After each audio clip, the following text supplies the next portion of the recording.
Welcome to the Elmendorf Inn. This is our kickoff event for the Then and Now Festival, which will happen on Saturday. Our theme this year is farms, food, and families, the 3 Fs. Sounds like my grades in 7th grade.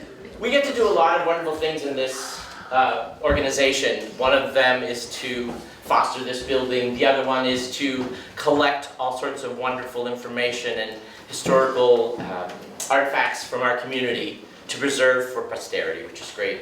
If it weren't for the work of Claudine, the people that are on the collections committees, the scanning that they do in this story studio, we wouldn't have the kind of collection that we have right now. So I want to make sure that people are aware of that. I'm sure all of you as community members of Red Hook are aware of that. This event happened because one of our members is extremely passionate about farming. I bet you can guess who that is. When I asked my husband to put a few things together so I could introduce him, some of this I had no idea. Chris was born in 1945, which will mean next year it'll be 100, is that right? See, I got in 7th grade in math, so I didn't really do that very well. But the things that really stuck out to me was that I didn't know you served in the Peace Corps, which is pretty magical. That I didn't know that you will be married for quite a number of years next year, or this year I guess. That Chris had worked for the railway and for President Ford, who wrote for President Ford. But they came back about 15 years ago, and as we were thinking about what this would look like, Chris was very much about, we have to talk about this, and we have to talk about what the zoning is, and we have to talk about the things that young people have to do in order to make this to be successful. I was like, oh, this needs a thing. This needs a conversation. I'm really lucky. My husband is an author, but he's also a journalist, and he gets to do this kind of thing on a fairly regular basis. And I thought, what a great way to talk about this. Not necessarily to say, oh, this is wrong, but what can happen to make this positive and to have this turn out in the best of everyone's interest as we move into the future. So, without further ado, I'm going to introduce the very talented and handsome Mr. Christopher Claus.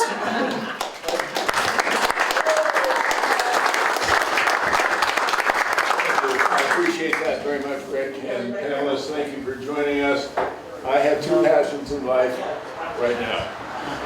Red Hook, where I was born and brought up, and farming on Echo Valley Farm, which we were fortunate to arrive at in May of 1943. My 3 older brothers, Woody, Taylor, the oldest, and Kevin, and then I came along in 45, and my sisters Deborah in 47, and Victoria in 50. So we are historic artifacts. So when you come by the farm, you might see us hobbling about. You'll see me anyway, but my passion has always been about the future of farming.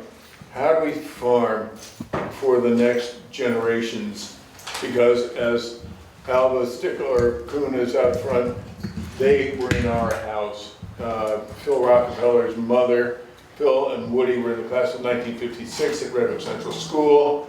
Phil has spent a wonderful life in Washington State, but how do we repeat the family farming experience? And Red Hook, which is at its center, is the heart of farming. This is the heart of farming in the Hudson Valley, as far as I'm concerned.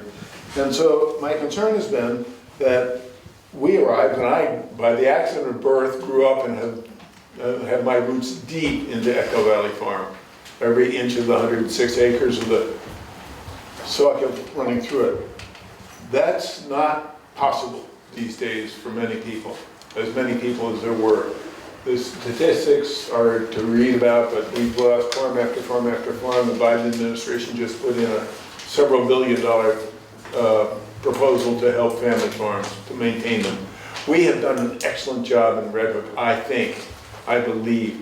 We've had terrific community support for a vision that is maintained since at least it was enunciated in the 1993 Comprehensive Plan, which is to maintain the rural character of Red Hook. And the heart of Red Hook is us, our people, generations connected to the land and to each other and for the future. We have changed. This has been a town like any other in America. It's our town. It's what Thornton Wilder caught so beautifully in our town. In the 18th century, you would have come by here and there would have been horses everywhere. And you would have sniffed them, of course, and there would have been pigs. But we've transitioned from that. And we've always been in transition as Red Oak. Transition of farming. First, there were subsistence farms like Echo Valley Farm, founded by the Pulvers, second generation Palatine Germans who first came, his father came to East Camp in 1710.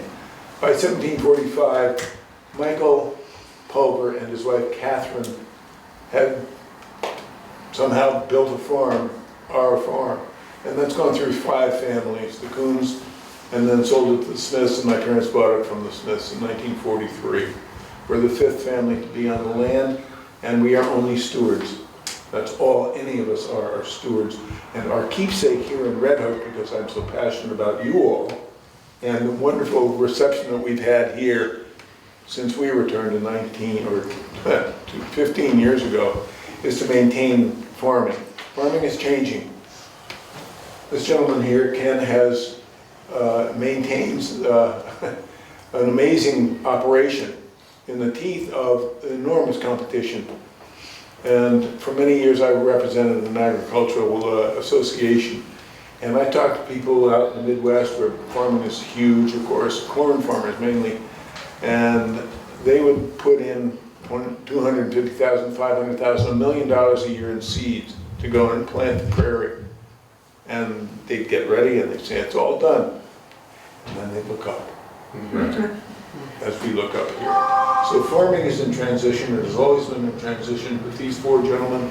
And our esteemed David will now lead us through how farming was maybe a little bit, and is going to be. All right. Thank you. I thought, although we are in a room with a lot of familiar faces, I thought that perhaps we could have, just to do a little round robin of introductions.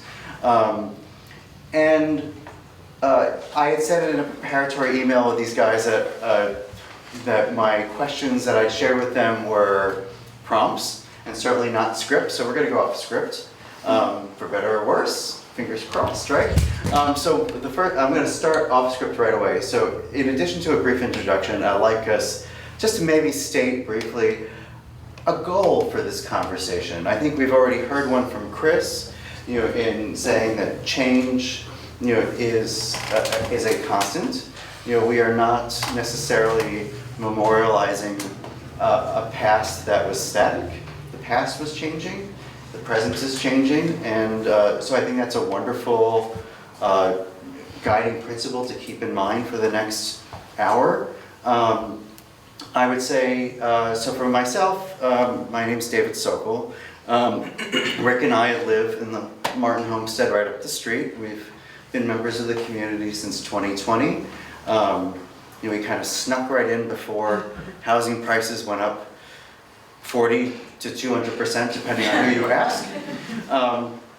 I wear a number of hats.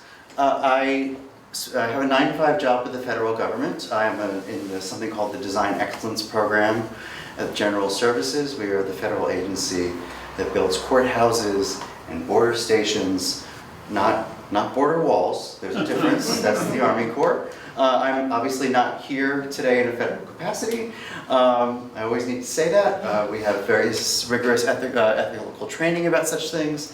Another hat that I wear is from my pre-federal life as a magazine journalist, and I still write for Architectural Digest, Dwell, a few other publications, more about the built environment, although you could argue that farms are a part of the built environment, so perhaps I'm not so outside of my wheelhouse after all. And as for a goal for the evening, I am not going off script because this is, I've meditated over this over the last few days, so maybe this will sound a little eloquent. I would like us to acknowledge that this evening we'll be pivoting from the micro to the macro a lot. Just as we can think about what bills we have to pay this week and simultaneously think about, say, the news that came from the Southern District actually it was the state, excuse me, this afternoon. So we can talk about, the small decisions as well as the larger trends. Because in fact, the small decisions that we make in our everyday lives, if they happen cumulatively across a large swath inside of a community or across communities, those small decisions accumulate into a phenomenon, and phenomena accumulate into history. So I would like us to keep an open mind about if we have a moment where you think, well, why are we talking about something as specific as the soil health in this one place and federal subsidies at the same time? It's because we all live on that threshold between the local and the national, between the micro and the macro. So that was less brief than I had hoped, but Peter, would you like to introduce yourself and maybe share a goal if one's come to mind? Okay, my name is Peter Esterson. I live 2 miles down the road here. I've been in Red Hook since 2010 and have written a couple books and articles about the area. I think like with this book, I finally started to feel like I had a little skin in the game to have an opinion about things and to sort of clock, there's so much talk about new waves of people coming up, and I sort of feel finally like I have a little bit of ability to have opinions about things like that. But my goal, I just finished a book called Back to the Land, which covers, I think, 4 or 5 farms in Red Hook, and then covers agriculture in the Hudson River Valley, but really sort of if you started in Red Hook, it sort of worked out in concentric circles. And one of my goals in the book, and then perhaps for tonight, was to speak about a couple of things. One is the talents that I observed with people in agriculture in this region being hyper present. And so I'm a photographer, so things happen in a 125th of a second. I play tennis, those decisions happen quickly. I'm a single parent, those decisions happen quickly. And I studied Buddhism for many years. So what I observed with everybody that I photographed and spoke with was, you do your work, you read, you have all of your experience, nature happens, and you just have to pivot. And so with everybody that's included in the book, I noticed that sort of connective tissue of you do all your homework, shit happens, nature is there, always looking over your shoulder, things are changing with the zones. So that's number one. And then number two, just when I took on the contract to do this book, I wanted to present a very optimistic, glass half full take on the subject. And for me, that's what I found when I really dug into this subject. There's people that are going back to sort of looking forward, but they're also looking back into practices, soil practices, insofar as like monoculture, regenerative practices for the soil. A lot that I learned that really gave me incredible optimism for the future of this subject in our region. So that's my goal. Mr.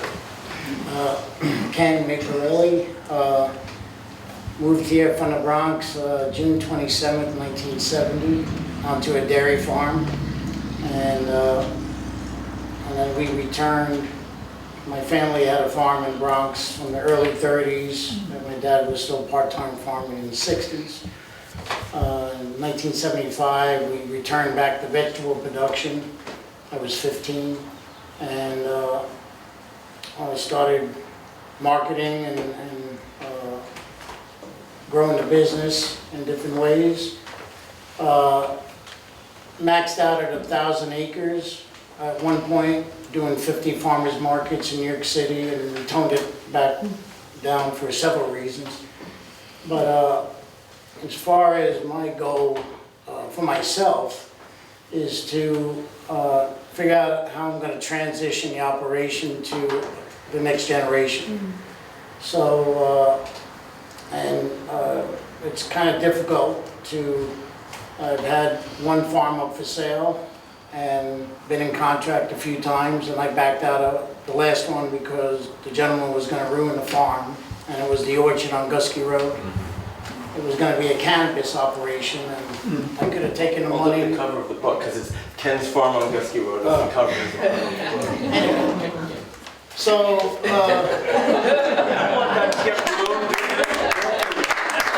After all that work that went into that. yeah. Sorry, go ahead. I mean, as far as when you talk about, and the only reason it still looks like that today is because the 3 of the farms I have conservation easements. And I was at the first meeting in 1995 with Cena Cutson, and in 1998, I guess I was instrumental in having them start Red Hook because they were looking at 3 other locations in the valley. And we started in 1998, it was 7 farms. Conserving conservation on about 1,000 acres. And since then, it's snowballed. I mean, we've ended up floating a $3.5 million PDR program, which is purchase of developing rights. And we've gotten, received county money, state money, federal money, and they all look at that when you go to receive those monies, what the town has done in the past. And then we actually also have a community preservation fund. So every sale in the township puts 2% after the Dutchess County median price, which is $400,000. Anyway, and right now we're probably over 5,000 acres of conservation easements on land. But getting back to my goal is to see the operation. You know, I could have sold that to the cannabis operation. He would have ruined a perfectly good fruit farm. I could have received my money and semi-retired, which I would like to do. I get to go on Medicare this year.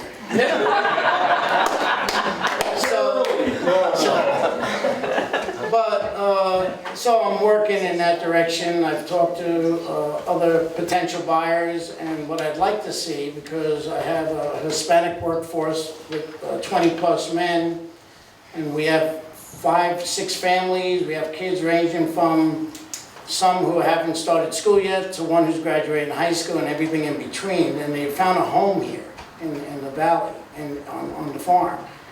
And my 4 or 5 managers are 85–90% there of running the operation. And because I'm thinking along those lines, last year in the early spring or late spring, I started in the morning meeting with my crew. Instead of me telling them what to do, I say to my managers, what should we do today? So I've got them thinking, and it's helped, and I've seen how they've taken on even more responsibility. So they're telling me, hey, it's gonna rain on Wednesday, it's Monday, we should get this done. So it's nice to see that, you know, and a lot of the guys have a sense of ownership with the operation, which, you know, is very good. So that's my goal, is to see the operation continue in some realm. And as far as the future of agriculture, I think, and I've been fortunate to go to some very extensive fruit tours throughout the world. And AI is going to be a big thing in agriculture in the coming decades. And we're going to need it because, you know, labor is going to be an issue, and it's going to actually make the farms more efficient and keep the cost of food down. So anyway, that's some of my goals.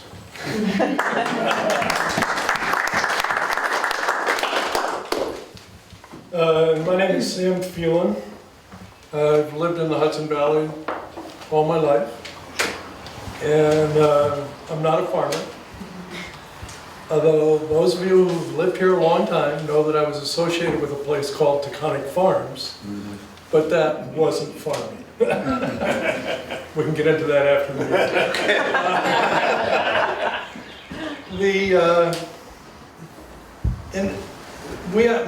wife and I actually lived here for, I don't know, the first 25 years of our life, and then we went away for 10 or 15 years, and then we came back.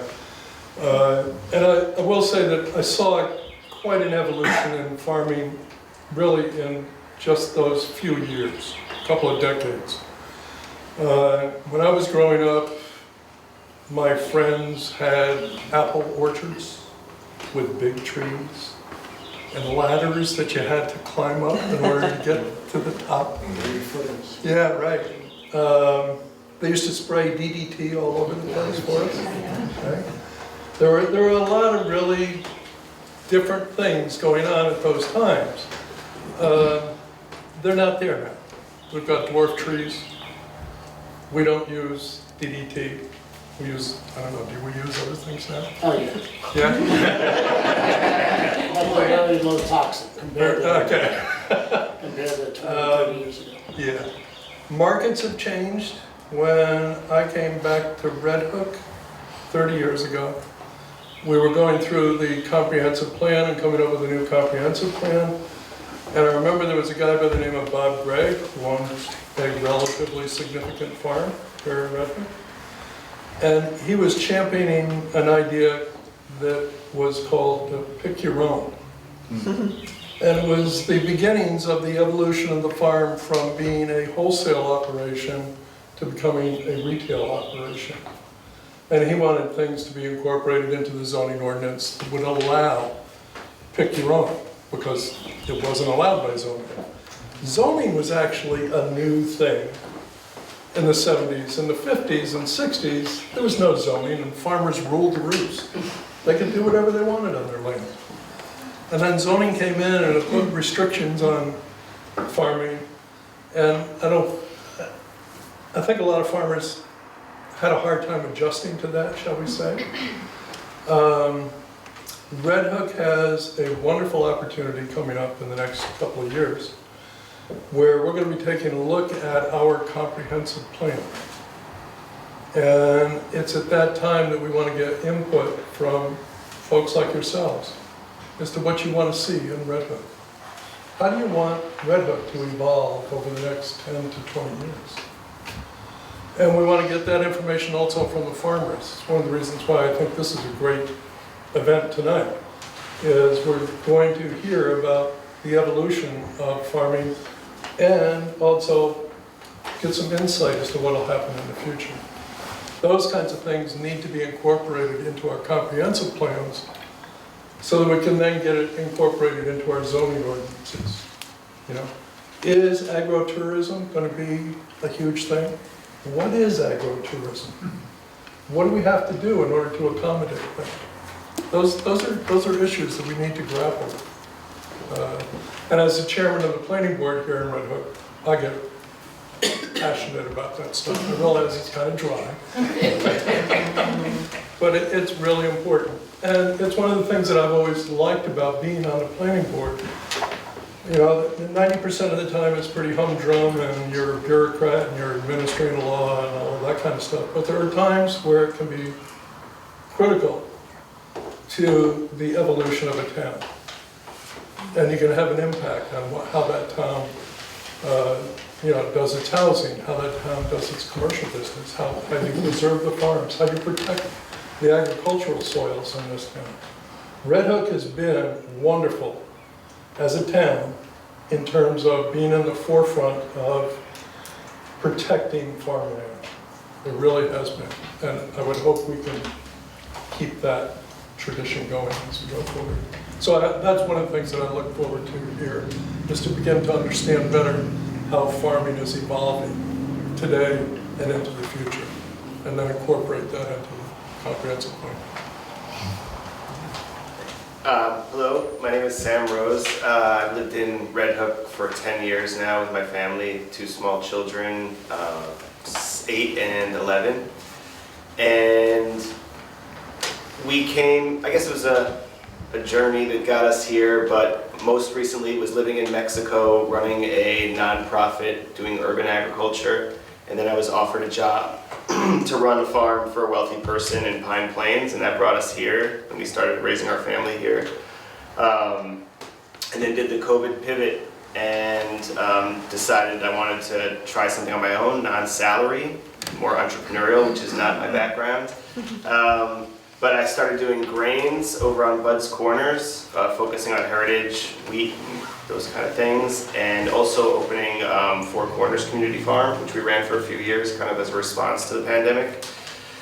And then just recently decided, when property became available here at what was known as Cookingham with Hardy Roots to join forces with them and kind of bring those community-oriented projects over and give things a go there. So transitioning to this new piece of land. And I guess, so my background is definitely from the nonprofit side. I am not a landowner, so it's a different set of priorities. It allows me maybe to be nimble in some ways, but it's also, I lack some security, equity, and my goal is to stay relevant. You know, as an entrepreneur or running an organization, you're looking for relevancy. You're either offering a service or a product, right? And so I'm trying to combine that by offering food. That we work with local collaborators like Red Hook Responds to get quality food to those in need, and offering services, so like workshops, and we run apprenticeships with the youth in the community, and we hope to expand those as well. And then looking for the funds to keep it going. And so it's kind of a treadmill, it's kind of a hamster wheel. You know, you create these projects, you hope to get support. You have to create more projects to get more support just to run those projects, and it becomes a web. But looking to hone that and hopefully create something sustainable out of it. I had said to you earlier, Ken, that I wanted to kind of start with an update. You know, it is practically the year anniversary since the fire.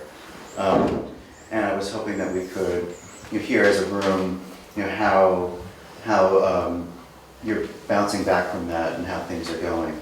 But I think I want to put a pin in that for just a few minutes, because you said something in your introduction that's kind of resonating with me.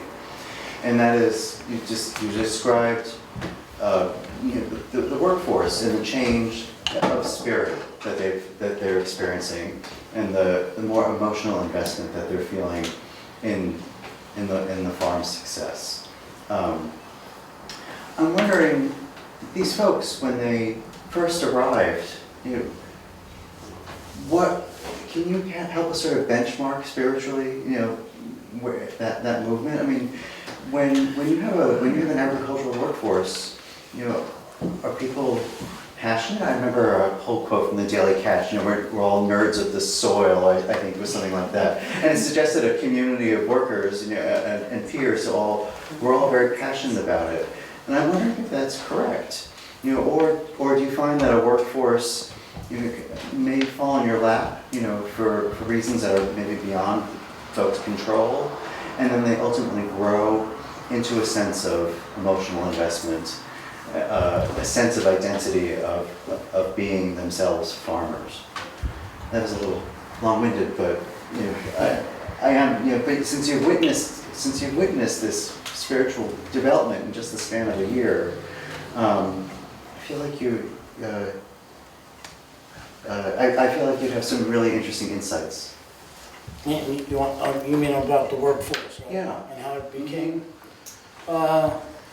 We started hiring people, I believe, in the early 80s, maybe late 70s. And Eugene Cascone was our first paid employee. He's lived here all his life. And we started hiring different ethnic groups, and there was African American out of Florida would work, and they were somewhat difficult. I mean, pay them on Friday, and Monday they would come and ask for $20 because they would blow all their money up in Hudson. And Hudson was a little different. And then we started working with the government, with employees from Puerto Rico, and that got a little crazy too. The cops were at the farm on every 2 or 3 weeks because who knifed who and this and that, so it was difficult. And you know, you're training these people, and it takes time to train people to bunch the way my dad and I bunched. We bunch with string, which is a trademark. My grandfather bunched with string, and we kept it going. I've had farmers laugh at me because they all went to rubber bands and can do it a lot quicker. So it was the late 80s.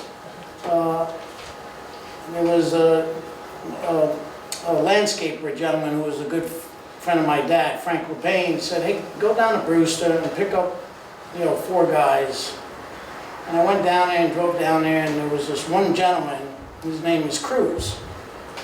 And I brought him back, and I was like, and I said to my dad, okay, you train him because I'm done training people, I have a bunch. So he worked with my dad, and after 2 weeks, my dad said, hey, this guy picked up, learned how to bunch quickly.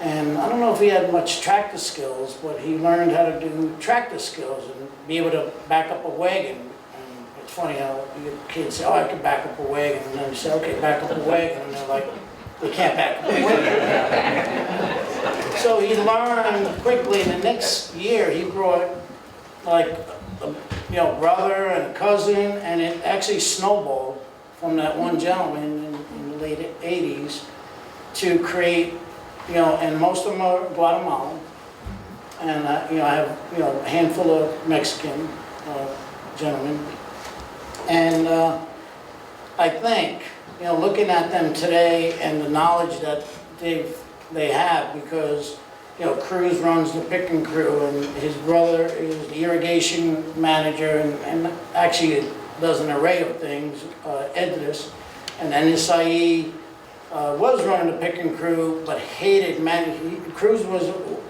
away for almost 8 years, so I needed somebody to run the picking crew, and Isai hated it. He hated telling. So once Cruz returned, Isai went to tractor and truck works, and he's happy as hell. He just rather be by himself, well, not by himself, but just. But I think looking at the key people in the operation, I think they can go out and probably make more money in landscaping or construction, but I think we have a group of farmers, the people that truly like to farm. And I think, and having the families there and the wives has helped, to make a more complete family, because there's a lot of relations there, 3 brothers and cousins. So,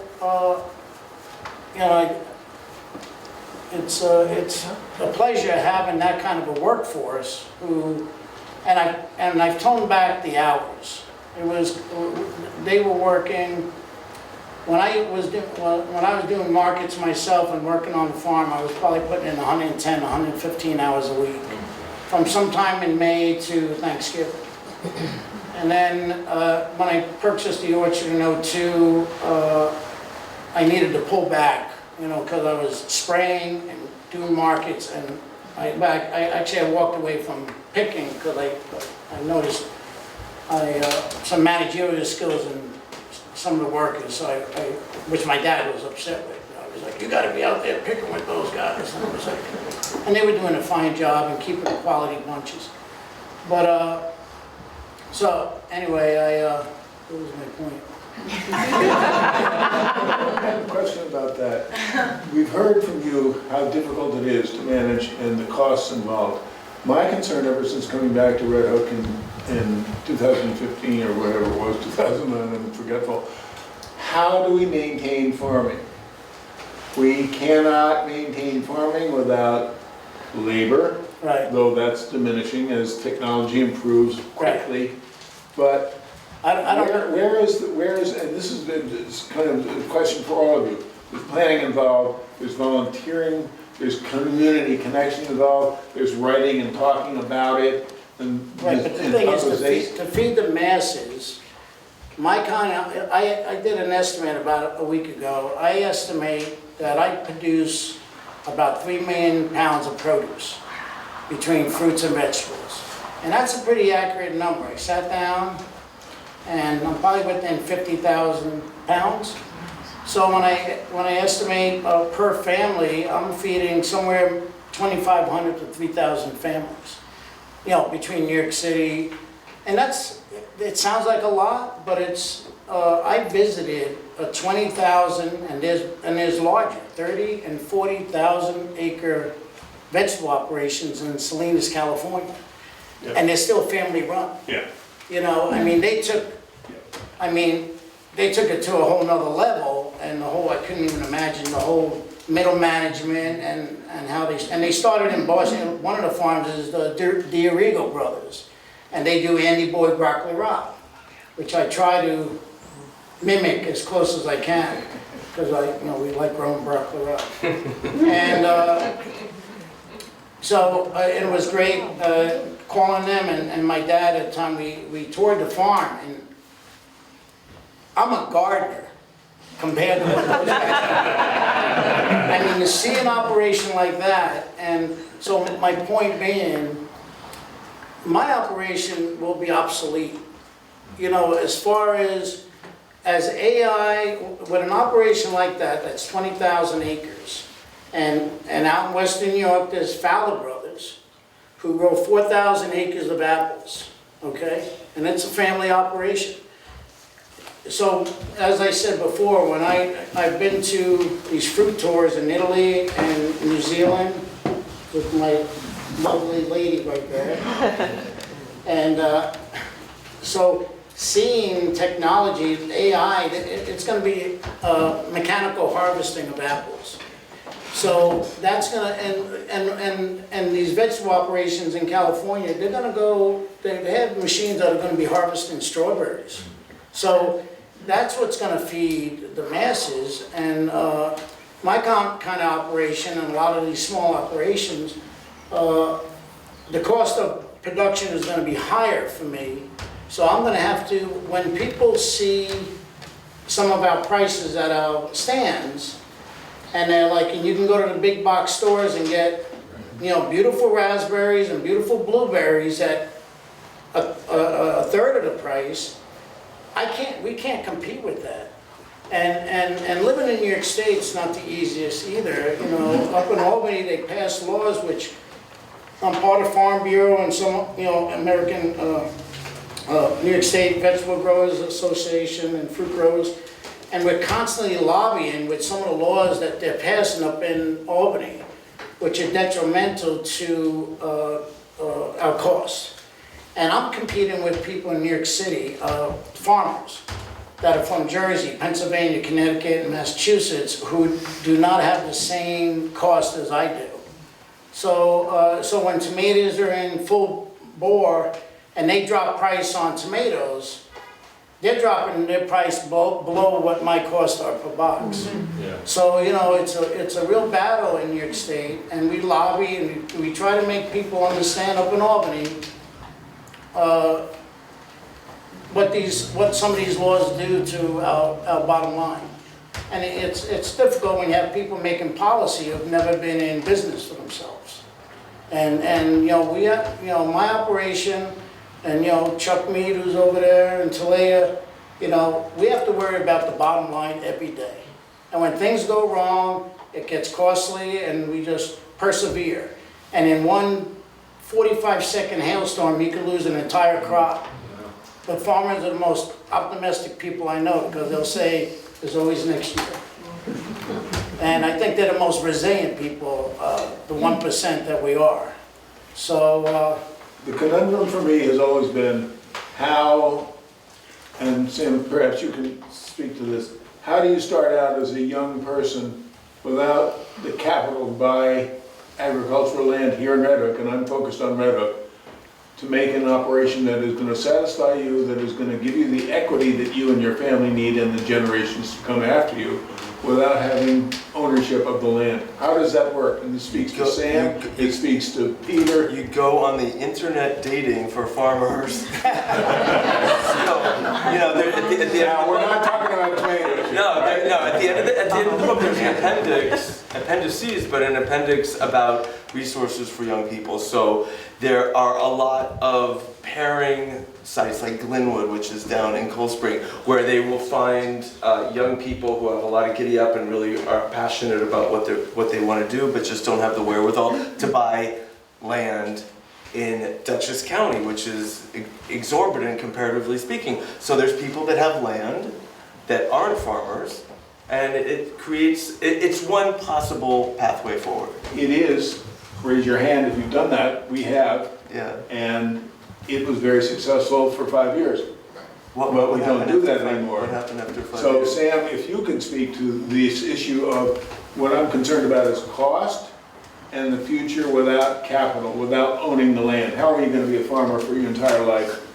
Well, I'll say a few things. I mean, one is there are programs out there, and not to be a downer, but sometimes I do ask myself, and I'm sometimes a proponent or a collaborator with those same organizations, but sometimes I do find myself asking myself, what are we selling here? Like, even though we have the nice workshop and like the snacks are there and the beautiful photos, like, are we selling something that is viable for these young folks who want to be farmers? And I don't have the answer. I think it works out for some people, I think it doesn't for other people. I think, yes, like pairing up landowners with young farmers is one way to go about it, but you still lack that equity. And things happen, and you might just have to move along, and you lose that that sweat equity, which was all you had in the process. I think that, you know, one way to do it is if we're talking about big farms and we're talking about like consolidation, you know, being on salary is kind of nice. I did that for a while. I made my COVID pivot because I wanted to run my own show. Was that the best decision in the world? I'm not sure yet. It's been, what, like 3-4 years now? We'll see what happens. The angle that I'm coming at it is, maybe my generation is somewhat spoiled. We have this desire to like, have it all, right? We want, you know, the equilibrium with personal and business and family life, and you want you want that weekend day, and you want to see your kids and stuff. That's what I'm kind of shooting for, and I want to uphold my values in the way I'm farming, the methods I use, and I want to sell, or not even sell, in my case, give away to the people who I feel like, you know, might not have access to it otherwise. So it's like all these criteria, and that's not going to sell itself. That's not going to pay for itself, rather. So I'm looking for subsidies, and I'm getting foundational support, not a lot. I have to still make my case, prove, like create a track record so that I can continue to get that funding. And then there's like particular projects, and so like I think it's relevant because we're talking about Red Hook, a plan for the future, how it wants, the vision it has, right? So these types of activities, they're not going to sustain. Well, it depends what kind of activities you want happening. Some of them cannot sustain themselves. So do we support them? Do we help them move along? For instance, one of my ideas is, and I'm still plugging away at it, it's going to be very slow, it might never happen, but you know, I got some food through the door of our local school cafeteria, finally. It was difficult. Larry Anthony, the one who runs the school cafeterias for here, for Pine Plains and Rhinebeck, so you got 3 schools together, school systems. He's a busy guy. And so even though I was located across the street, like literally 100 feet from those cafeteria doors, I just couldn't get him on the property to see what I was talking about, to like just visually show him what this could actually one day be. Finally got him there, he's all for it. But doing the math, like, it's just not gonna pay for itself. It will need something. Now, it's a very compelling story, though. Like, you would think that maybe folks would chip in an extra quarter to make it happen. And there's some state-level subsidies. I think it's like 19 cents to 25 cents per student that the government kicks in if you get New York food. And if you have a big enough operation, that can actually make a huge difference. For me, it just plain can't. So what I'm trying to do is, a lot of it's gesture, a lot of it's like going through the motions. You'll notice, like, so I'm right here, it's called Cultivar, and it's a new initiative, just, you know, a few hundred feet from here. But yeah, you're gonna see that my laneways are wider than, they're not dense, they're not solely for efficiency, they're also to have the public on the property to offer these services along with the product that I'm offering. The volunteer opportunities, the internships, paid for by BARD, by the way. so I get the free labor, but I'm also investing a lot of my time in teaching them lessons and not working them to the bone, to giving them this fulfilling experience. I collaborate with Glenwood, which also gets some of their stipend paid for it, and also takes a lot off my plate as far as instruction. We have a syllabus that we've developed together in conjunction with Glenwood, in conjunction with other networks of small farms. So we're kind of spreading this out and trying to lift each other up. I think the Hudson Valley is a really good example of how there's kind of this divergence in farms getting bigger and more consolidated, but also like these little niche markets or projects or activities because of land prices, because of proximity to the city, kind of mixes agritourism with community service. So it's just interesting, and I think there's certainly things that a community can do to help sustain those. So what I'm hearing right now, oh, I'm sorry. Well, I Yeah, just please. wanted to observe that we talk about cost. The cost of land, well, I know real estate prices here have gone up. The cost of agricultural land has, I don't know if it's gone up as much, because there's been a lot of things that have been put in place to protect agricultural land. And you mentioned conservation easements that you put on your property, which gave you a flow of funds.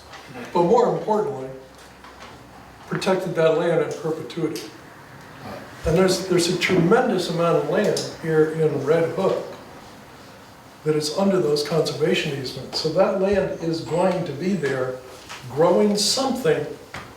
It might be grass, it might be trees, it might be something else. But And we it's have going- we have some very good land trusts in the region. Yeah, That's all fine. and we got And I great, agree and we with got that. great soil. Yeah, yes. But our farm is under easement too, and we wanted to keep it Echo Valley Farm.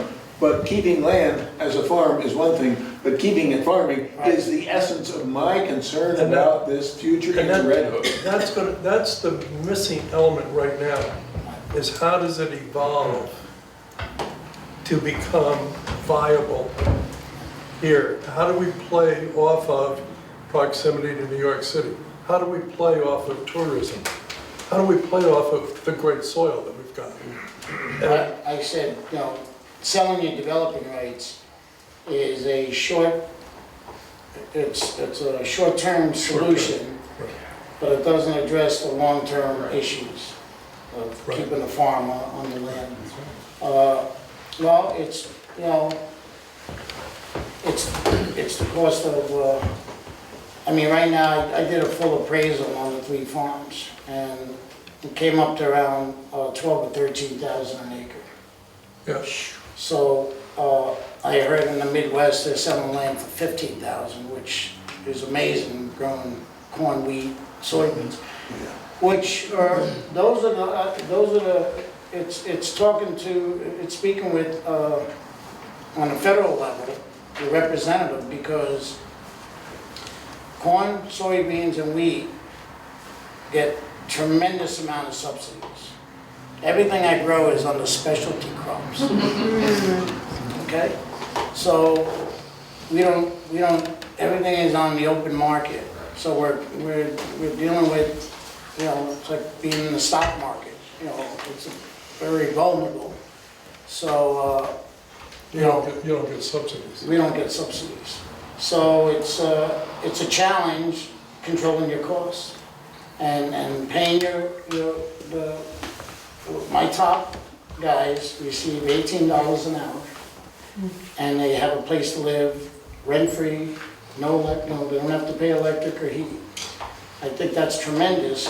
New York State keeps upping the minimum wage, and I know 25 or 30 years ago, farm workers had a different minimum wage than the rest of them, And it's because we provide the housing, which is a big deal right there. Not having to pay, monthly rent and heat and electric, but it's a big cost to the farm. Because I have 1, 2, 3, 4, 5, 7 homes, mobile homes, which we're constantly keeping up on, and a large house at the orchard. My electric bill, I have 20 electric bills. You know, They're and, from Central Hudson. well, I mean, I'm worried about what this bill that they're talking about, where the New York State wants to buy out Central Hudson. And, you know, I don't know if the government should be in the electric business because they think it's gonna be wonderful and have reservations about it. But these are all the things that, you know, just keep eating at you, and, you know, it's a constant battle to keep the operation solvent and, you know, keeping it going. And Chuck, you know, I mean, we both agree, we love farming. We love watching a crop and taking care of a crop and seeing it come to fruition, and then, you know, harvesting, and it's the business side that wears on you. And I'm close to 50 years. I started when I was 15, even though I worked out there like a man when I was 15. But, so I'm getting close to 50 years doing this, and it wears on you. You know, trucks breaking down, coolers, you know, insects, disease, there's just, once the season starts, it's just this snowball that just goes crazy until the last apple is off the tree at the end of October. And then I get to relax a little. This kind of underlines Peter's introductory point that there are so many professions you're actually practicing all at once. You're not just a soil scientist or a weather forecaster, but you're also your own lobbyist. Entomologist, pathologist, Yeah. I have a trucking business. Accounts payable, receivable, all of it. Yes, it's a jack of all trades, master of none. I want to focus on the business person component of that puzzle for just a second. Sam, I want to return to you. When you're talking about volunteer opportunities or funding from BARD, you know, or you know, this partnership that you've established with Larry Anthony,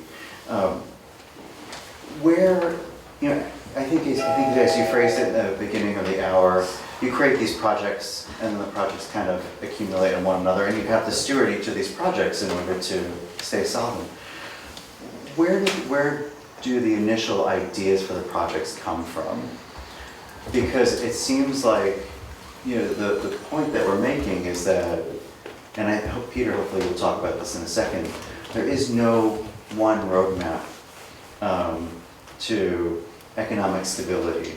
Every farm, every farmer is kind of feeling out their own path to solvency and success.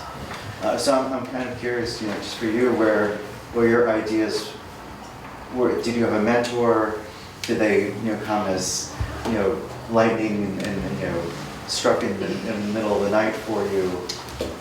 Well, I think in my particular situation here, the impetus was the pandemic, because there was, you know, just this immediate, obvious need for locally sourced food with the supply chain being disrupted. There was this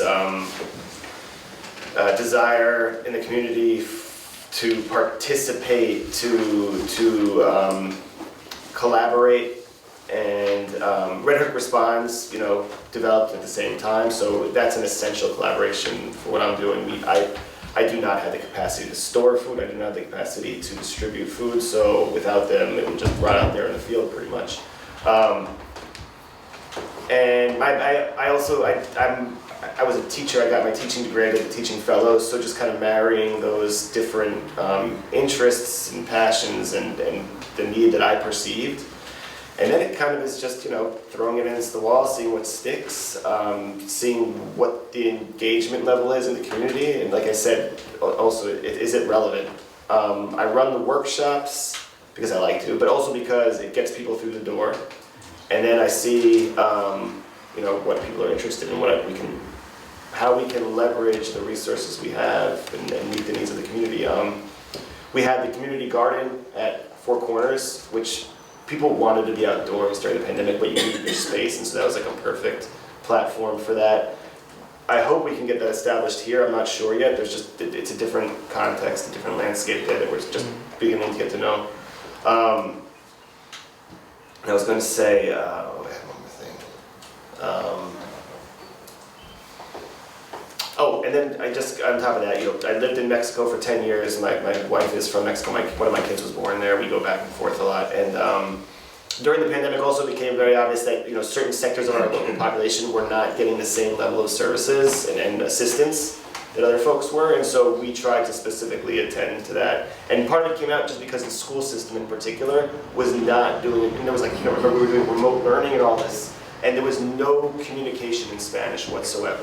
And so we kind of like demanded it. We got a few families together, like, you need to let, because we have no idea what's going on. Like, imagine if you don't even speak the language, like, but your kids are, part of the school system. So we advocated for that, and then we kind of got in touch with some local families of that demographic, and they were like huge, and still are huge participants in what was going on in that Four Corners project and what's coming up here at Cultivar. Ken, how much of this resonates with you? I mean, what Sam is describing about, organic relationships and the opportunities that unfold from them, observing conditions and being responsive to them. And I'm kind of reminded of the, this legendary story of your bringing farm products to Union Square. To me, there's a similarity between what Sam is describing and what you've done over the course of your career here. I'm wondering if you can sort of confirm that hunch or explain how you found your way over the years. You mean starting with farmers markets? Yeah, is it? Yeah, I mean, Are these business models really sort of hatched in a kind of informal and entrepreneurial way? Well, after I did some agricultural schooling, I have an associate's in agronomy, which is the study of soil, an associate's in ag business. I wasn't looking for any big degree. I was looking for more practical kind of education, which probably 90% of what I learned at Cobleskill and Alfred. And after 1981, we owed people around $20,000, and I said to my parents, I really love doing this, but we need to make money. And a friend of my mom's, Chris Barrett, kept bugging us for like a year or so to do some farmers markets in the city. And I called up Barry Benepe, who started Green Market with Bob Lewis. Bob Lewis is still working for Agri Markets down in New York City. And they started the first markets in 1976.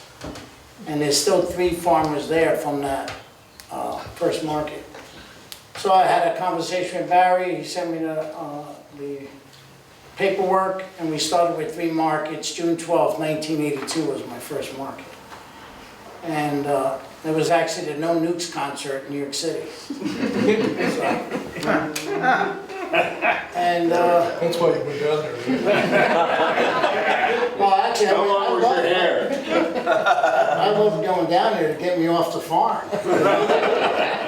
It was Wait, tell them what time you used to wake up in the morning. 2:30, 3 o'clock. And the trucks still roll out around 3 o'clock, depending on the market. And sell all day, and then get back, depending on traffic, 9, 10 o'clock at night. So that was those were my 3 20-hour days. And the other days were from sunup to sundown, 4 days a week. But at the end of that season, we ended up in the black. We were able to pay these big people that we owed money to, and I never looked back. Because you could charge more in New York. We were receiving, because we were sending product wholesale to Boston and Hunts Point Market. And I still have some of the paperwork of the returns. Oh. And it was, you send 20 boxes of Swiss chard, and, they give you $3.50 a box, or, $4 a box, and then, 10 were sold for $4, and 5 were sold for $2.50, and then they had to dump 5. and they charge you for dumping charges. So by the time, so by the end of the year, you weren't making money, so to be able to sell a box of Swiss chard for, I think we were charging 75 cents a bunch, where we would receive $8 or $10 a box, was double or triple what we were getting before, and didn't have all these commission charges. There was also commission charges. So at the end of '82, we were in the black. Not big into the black, but it just it gave me drive to continue. And we added on more markets and expanded. At that time we were doing about 15, 20 acres of vegetables. But it was a lot of work. I mean, it was my folks and I, and just a few employees. Were you the only farm in Red Hook going down there? Yeah. When did you start, Chuck? 92. 92, so 10 years later. I was the only farm, I think, in Red Hook at the time, right? I think so. Yeah. I know there was some farms over in the Highland area that were. Bogdampis were there before that, but they're not in Red Hook. Okay. So how prevalent has that become now? Well, there's probably 60 farmers markets in New York City and in all the boroughs. So currently we are doing 6 farmers markets in the city, and Kingston, Rhinebeck, Carly, my daughter, takes care of the 3 farm stands, plus helps out in the office. And then we have, COVID actually expanded my wholesale accounts. I picked up a couple of Headwater out in Western New York, and Green Market started a wholesale division. And we ended up doing, it was nice to see. And it's funny, I remember my dad telling me a story when they started, so the story with the farm in the Bronx was my grandfather came from Italy. I'm not sure what year he did, and he worked on the Holland Tunnel when it was in construction. He started working on a farm in the Bronx and saved enough money to buy 2 or 3 lots. Now, a lot of land was 25 feet by 100, and he broke ground with his shovel, and he had to borrow money for seed and fertilizer. And he built a makeshift push cart, and he pedaled up and down the streets in the early 30s, and came home with like $8 or $10 in his pocket, which was a big deal. People were making $1 a day, I believe, during the Depression era. Anyway, he grew the business also, and so, he died at a young age. He was in World War I and was a heavy smoker, and died of lung cancer when he was like 54. So what percentage of your business now is retail versus wholesale? 80-20, In favor of? 80 retail, 20% wholesale. I'm not marketing my stuff. I'm working with Red Hook Response, getting the grants to subsidize it. Okay. Well, but I'm curious, Different I mean, approach. do you, when you go to the city, do you feel like the market is saturated, or do you feel like there's space for more farms to jump in? Well, it's hard to get into right now. Yeah. It's especially the key markets. Yeah. I mean, 12 years ago, we were doing 50+ farmers markets a week. I was running about 400 acres of vegetables plus the fruit farm. I mean, Saturday was like 10 markets. Sunday was 12, it was crazy. So what we did was, we looked at the average of each market, and we put a number out there. And if the market fell below that average, we got rid of it. The first time we did that, we knocked off 25 farmers markets. So, and then we did it again, and then we did it again, and we got it to the 6 farmers markets in the city and 2, and I pulled back on production because I had to, because I kept losing land. So it actually worked out. And it's actually an easier operation than it was 10, 12 years ago, logistically. But I don't know why.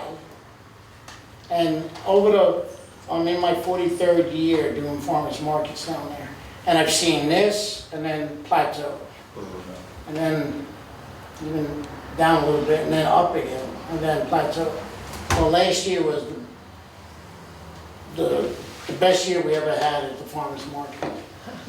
And I don't know what crops looked really good, but we just did a good 40% more than we did in 2022. So that was good to see. And I mean, they say on a busy Saturday, about 100,000 people walk through Union Square. So, and I think with the product line I have, I think we receive really good market share, and we've got name recognition being done as long as we have. And good, So good, the thing good is, placement there, and good placement on 17th. Yeah, I'm near Barnes and Noble. And I got it, in the early 80s, Union Square was drug dealers, Right. homeless. I mean, I was it was I was overgrown, working there. okay. I was working on 17th Street and Broadway. I'd get out of the subway at Union Square and walk through, and it was disgusting. Yeah, and the Zeckendorf was on, not the Zeckendorf, S.K. Klein. Oh, yeah. Klein on the square. It took a whole city block, and my mom said my grandmother, my dad's mother, S.K. Klein was owned by a Jewish family. And the Jewish people had a thing about the first person that comes to buy something, they have to sell it to them. And then they'll have a good day. So my grandmother used to be there first person and barter with the people. To get a good price, because she knew they weren't gonna let her walk away. Anyway, they tore that down and built the Zeckendorf. And then there was like 4 or 5 other, where the Barnes and Noble, that building was abandoned for a decade, But they put this huge fence around Union Square, cleaned it out, and it's just a mecca because of the subway system at Union Square. It's, and then Union Square Cafe opened up, and they were like the, who's the woman that started the Farm to Table in California? Yes. So Union Square was one of the first restaurants, and they parked right near the market. So the market actually turned that whole neighborhood around. I mean, it's amazing walking through there now, and just, you have Whole Foods now, which we were worried about at the beginning.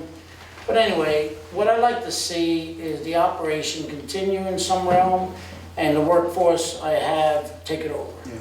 Peter, I want to just focus on you. I know that we're running out of time and just talk about the angle of light outside, but what's so fascinating about your book is that although it may be confined geographically, there is this tremendous diversity of people, of crops, but also of business models. Mm-hmm. And we've heard 2 of them, just now, and I'm kind of curious, of the 20-ish, folks who are featured in the book. 35. Sorry. Yeah. That's how fun a read it is. I thought it was half the size. Is there another business model or 2 that? Well, I mean, listen, I've spoken in detail with Sam and with Kenny, and what struck me was, and this also begs Chris's point a little bit, how do you make a successful business model going forward? And for me, and Talia as well in the book. That's a lovely chapter in the book as well. How do you develop a practice? And for me, it was almost in everyone that I thought would complement each other, and I didn't want redundancy in the different chapters. I wanted really 35 different perspectives. I mean, there's a couple people with wealthy parents who are backing them. There's somebody who's just foraging without any capital at all. I mean, so there's like a really wide realm of different business models.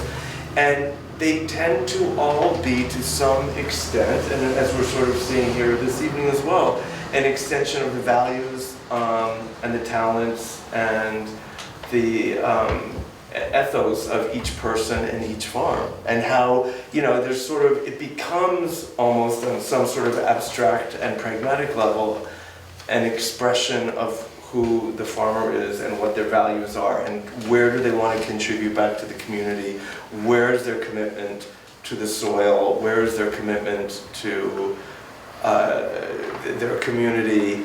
Like Philip Orchards up in Claverack, their grandparents, Layla and John's grandparents used to spray with lead. They used to spray the apple trees with lead. Everybody did. Arson. You know, Everybody did. Made it yeah, tasty. and so it mortifies this generation. It mortifies this generation. So her mom planted like wildflowers so that they're, you know, really helping the soil, and they're bringing all sorts of wildlife back to the trees. So I was amazed at the diversity of different approaches, and there's no one right approach. And to your point, this is a creative process, and it's a process predicated on doing all of your homework and then having that sort of dovetail correctly with what your values are and how you want to contribute back to the community and what you want to create with your business. So I yeah. mean, and look at Hardy Roots. They started next to me on West Curly with 1 acre. One Yeah. acre. With 1 acre. Yeah. And I actually had my donation to them was that first year is I had actually chicken manure, processed chicken manure. I gave them a ton of chicken manure. Oh my God. Because we were trying to do different things. But look at their operation now. I mean, they've grown they were there for I don't know how many years with the Buckley family. And then they moved, they were fortunate to buy the old Hetland farm. Yep. And, now they've expanded, and, what's nice about the land they purchased, they're gonna be able to do a nice rotation, and that's what I'm struggling with as far as rotation. Because at one time I farmed all the land on Rockefeller and Pitcher Lane. As far as you could see, I was farming. So I was working, organic matter, content is a term we used in the soil.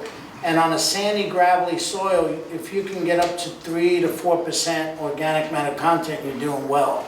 A lot of that ground, when we first got on it, we were hitting, it was 1%. And to move it just 1% is a challenge, because it's easy to burn carbon when you're, so by rotating into grains and hay, I kept inching up to 2.5%, 3%. And what organic matter does to soil, it's like, you have soil particles and then you have everything else, and that's organic matter content. And it's actually humus in the soil, so on dry years it'll have better water holding capacity, and on a wet year it'll be able to absorb some of the excess water. But I mean, those fields are you cannot ask for any better cropland. And I think that's what the only other town that has been so aggressive as far as doing conservation easement is a town over across the river somewhere. Can't think of it. But it's because of the soil we have. We have such a diverse soil, Everybody I was speaking to was talking about the soil, and I used a word in the book, a soilophile, and my editor recently made me explain what the hell that meant because maybe people wouldn't understand. But I have 30 books that I read on regenerative practices and soil. I really wanted to have my wits about me and not be a dilettante on the subject. So I learned about mycorrhizal, all the sort of complexity of soil. But it really is gigantically important. And you look at the orchard, and I've had probably 25 people look at the orchard to purchase. And it's got once they're not happy about the conservation easement. And there's 6 acres on one side and 3 acres on the other that you can build on. And we stand up on the hill looking at the mountains, and I've said it to each one of them, I said, listen, after 9/11, if there wasn't a conservation easement on this orchard, we wouldn't be standing here right now. Yeah. Because it would have all been homes. And since then, we've had, well, when I purchased it in '02, there was a major freeze in the Hudson Valley. I think Chuck, you lost 70%? No, it's more than that. Okay. Oh, yeah. 95. I don't know. Okay, well, I picked 70% of a crop at that orchard because of the hill. If you ever go down Gusky Road, you'll see the 2 hills. And it's because of air drainage. So at night, it's gonna get cold, air keeps settling for hours, and you get this inversion, and you get this movement on the sides of the hills. And that's why even Millbrook Winery, he situated his hills and pond to get that air drainage. And sometimes it's enough it could be like 2 or 3 degrees difference from what Chuck experienced with Talea, and it saved the crop. So to me, that farm is more valuable than houses, as a farm. And it provides, food stuff for the valley in New York City. Where do you feed, the one question I want to know from all of you is, where does your food come from? The room, you're asking the room? John? Who knows? Well, who knows? But No, seriously. I think if there's anybody younger than 95 here, my food comes from Hannaford. Right? All of your food comes All of my Oh, food you comes mean from what, Hannaford. grocery store? What about the snap peas? This is a red herring, everybody. In other words, Thank you for That's Mr. Clark. how does Red The Hook, snap peas were great today. I just ate them in the car. how does Red Hook support farming? How does Red Hook support Sam and Ken? And there's an imbalance here because he owns land, but they bought it. And they worked their guts out for generations. And he wants to do the same thing, but he doesn't own any land. And what do we do as a community? We go to Hannaford and we buy stuff that is grown in California, in the Salinas Valley, which I can attest to. If you've ever had a ripe, who's ever had a ripe iceberg lettuce? I have, because I was out with a farm worker and that was it. And that's about all you get out of an iceberg lettuce when you cut it. When it gets in a trailer truck and comes 3 days across the country and goes to Hannaford, forget about it, Well, right? Chris, I think one of the benefits of the farmer's market is that people can create more of a connection with the food, speak to farmers, understand some nuance or some story or some illustration of how it's grown. And one of the things I wanted to do in the book was to push the envelope so that people could see all the blood, sweat, and tears and effort that goes into growing things correctly, and to be willing to pay just a little bit more if it's, not going to Hannaford. Sorry, Hannaford, I go to Hannaford sometimes also, but I try, I go and get milk up at Churchtown, and I go to Kenny's farm stands, and so to support those actual businesses, I wanted to get that into the narrative of the book. And the other thing I wanted to do in the book was, which is why it's sort of a little smaller and more affordable, is to create a somewhat seductive atmosphere, because as we've discussed, the mean age of a farmer is like 58 to 62, depending on the study you're reading, 58 to 62 or 63. So you can do the math and extrapolate what will happen potentially in 10 years unless we really get more and more young people involved with some passion and some support and capabilities. So I wanted to also see if we could bring some young people into the... I don't mean to interrupt him, but I just want to say seductive is exactly the word I was thinking. Here we are, we're all sitting in this room of a certain age, talking about this in an intellectual way, but we have to make this seductive and easier for young people who are passionate, who might want to try it, who might want to experience it, and like the people that came to work with you who might not have known that was what their calling was, but you showed them a way, they became engaged with this thing growing and providing and being a part of something that's greater than just the individual. But and not to be falsely misleading about it, because it's hard. Really, like every You have to single want person to. I spoke to has had their head handed to them multiple times. Sure. And how do you, I wanted to address that also, and the fortitude that's necessary to really go into this as a life choice. In the interest of time, I think that we'll punt a Q&A and make it a more informal discussion with some wine in a few moments. Sam Phelan, I just want to give you a heads up. I would like to end with you on some closing thoughts, but just to give you some time to let those closing thoughts percolate, I just want to stress something that we're focusing on in these last few minutes, especially what Chris just said about how we consume. when we talk about farms and farming, we're talking about a system, right? We're not just talking about a property and the person who works that property. We're talking about the person in the school system who is, potentially purchasing it. We're talking about, a renowned photographer who decided to build a publication around it. We're talking about the people who, the retail consumers who purchase this stuff. We're talking about, the self-acclaimed bureaucrats, who make mechanisms of conservation and of production possible. A system is not confined to a particular person or particular place. Our being here in this room contributes to that system, hopefully improves upon it and strengthens it. And stand now, and I hope I've given you enough time to take us home. Well, one thing that I, just in listening to Sam and Ken and others in the room, this whole trend, modern trend, towards farmers getting closer to the retail market seems to be pretty predominant. And it's not just in the Hudson Valley.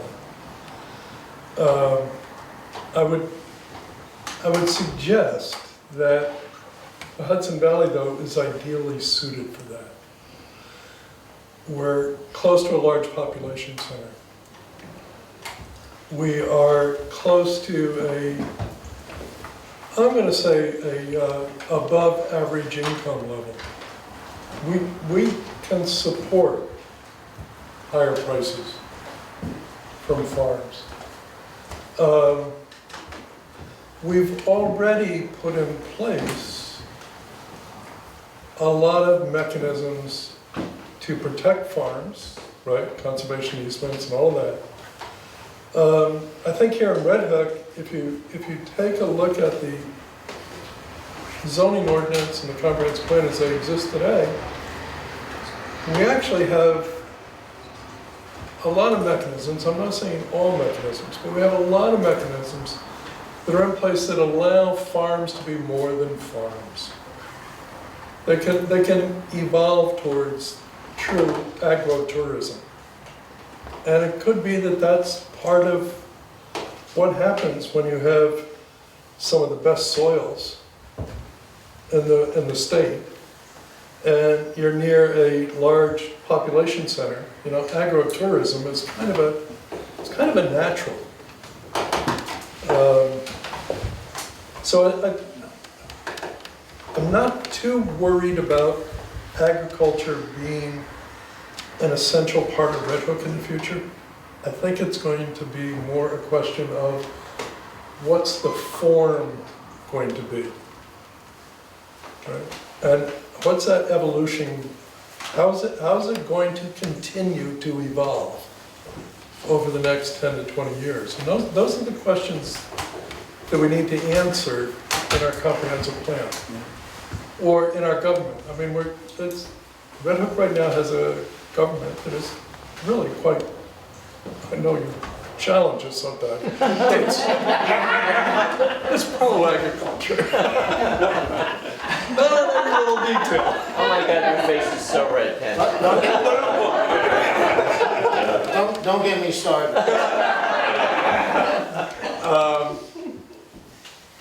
And it's part of what I love about it.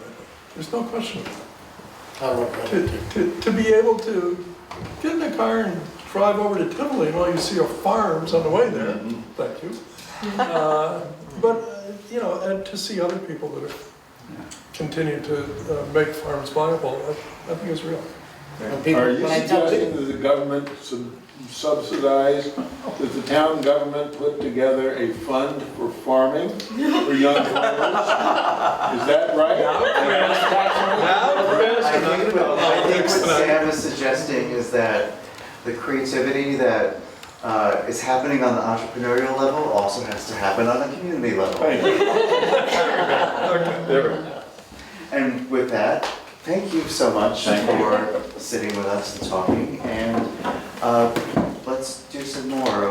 drinks. Sure.